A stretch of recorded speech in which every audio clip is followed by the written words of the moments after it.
Being convinced we were at step 3, which is that we decided to turn our will and our life over to God as we understood Him. Just what do we mean by that? And just what do we do? The first requirement is that we be convinced that any life run on self-will can hardly be a success. On that basis, we're almost always in collision with something or somebody, even though our motives are good. Most people try to live by self-propulsion. Each person's like an actor who wants to run the whole show, is forever trying to arrange the lights, the ballet, the scenery, and the rest of the players in his own way. If his arrangements would only stay put, if only people would do as he wished, the show would be great. Everybody, including himself, would be pleased. Life would be wonderful. In trying to make these arrangements, our actor may sometimes be quite virtuous. He may be kind, considerate, patient, generous, even modest and self-sacrificing. On the other hand, he may be mean, egotistical, selfish, and dishonest. But as with most humans, he's more likely to have varied traits. What usually happens? The show doesn't come off very well. He begins to think life doesn't treat him right. He decides to exert himself more. He becomes, on the next occasion, still more demanding or gracious, as the case may be. Still, the play does not suit him. Admitting he may be somewhat at fault, he is sure that other people are more to blame. He becomes angry, indignant, self-pitying. What is his basic trouble? Is he not really a self-seeker even when trying to be kind? Is he not a victim of the delusion that he can wrest satisfaction and happiness out of this world if he only manages well?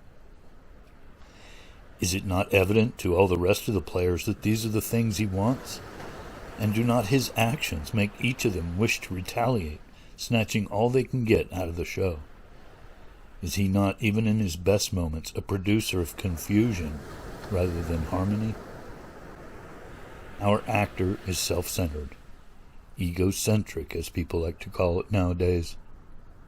He's like the retired businessman who lolls in the Florida sunshine in the winter, complaining of the sad state of the nation. The minister who sighs over the sins of the 20th century.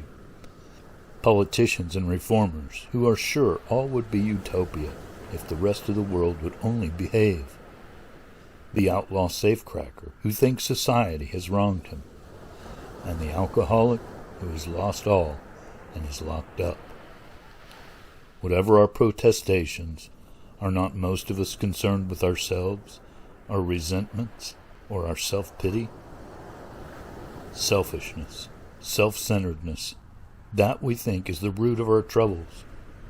Driven by 100 forms of fear, self-delusion, self-seeking, and self-pity, we step on the toes of our fellows, and they retaliate.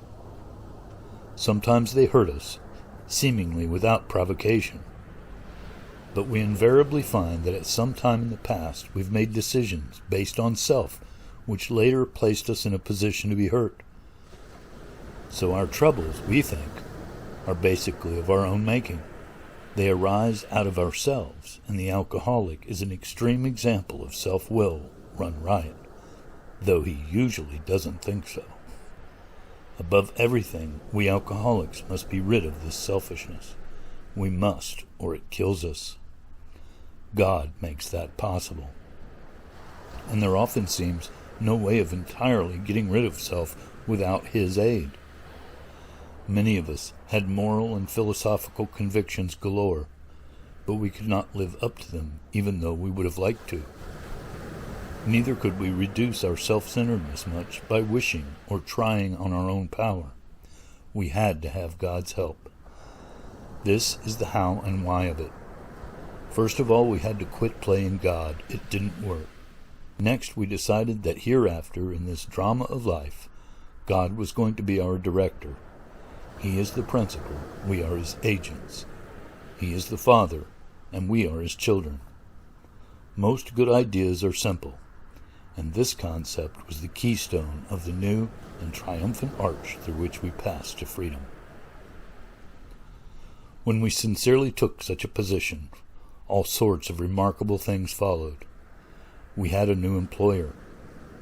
Being all-powerful, he provided what we needed if we kept close to him and performed his work well. Established on such a footing, we became less and less interested in ourselves, our little plans and designs.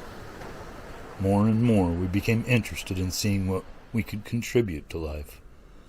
As we felt new power flow in, as we enjoyed peace of mind, as we discovered we could face life successfully, as we became conscious of his presence, we began to lose our fear of today, tomorrow, or the hereafter.